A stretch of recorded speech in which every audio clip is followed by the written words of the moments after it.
Pirlo had all of the nicknames. He was Il Maestro, the teacher, Il Architetto, the architect, and he wore them well.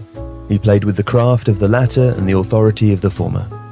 Pirlo was stable and brilliant and unflappable. One of the most gifted passers of the modern era, he combined guile and flair with a dependability that allowed the rhythm he set to rule the teams he played in. And that makes him Il Metronomo too, the metronome.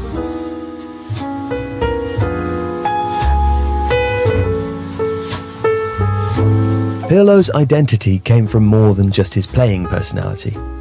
From his scraggly but somehow still perfect hair.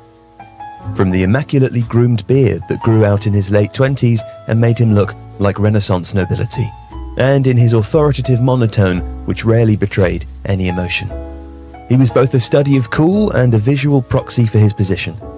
He was the regista. Even his most famous goal, the last he would score for AC Milan against Parma, was struck with that familiar casual ease.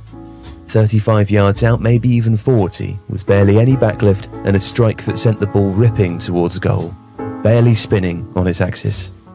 But why was he the metronome? Well, Pirlo's languid style changed his career.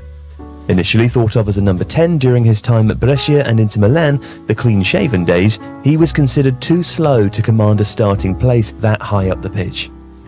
He would be sent out on loan by Inter, back to Brescia, and into the hands of the old veteran coach Carlo Mazzone. And Mazzone would reinvent Pirlo, dropping him back to the base of midfield and starting a journey which would take in 6 Scudetti, 2 Champions Leagues, and a World Cup. That climb would continue at AC Milan, where Pirlo would conduct Carlo Ancelotti's 5-man midfield. He was always available to receive the ball, scanning all the angles and passing avenues as he did, before releasing the ball, shifting the point of attack, and pushing Milan forward. Alongside him, Gennaro Gattuso growled and Massimo Ambrosini patrolled back and forth. Higher up the pitch, Clarence Seedorf became a wonderfully complete attacking midfielder, and Kaká even won a Ballon d'Or. The gnarly Gattuso would be alongside Pirlo in 2006 too, as Italy won the World Cup. Pirlo helped put the Italians in the final as well, with a reverse pass from heaven which opened the door in extra time for Fabio Grosso to break German hearts in the semi-finals. Now that was really a 4-4-1-1, with Camoranesi and Perota out wide, and Totti and Toni up front. But no matter, Pirlo received the ball and he passed it again.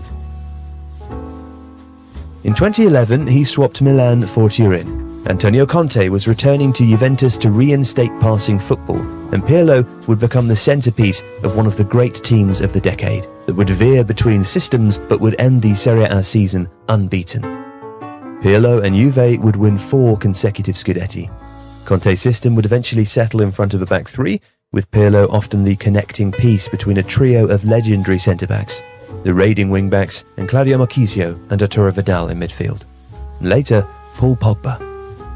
And that's really the way to look at his career.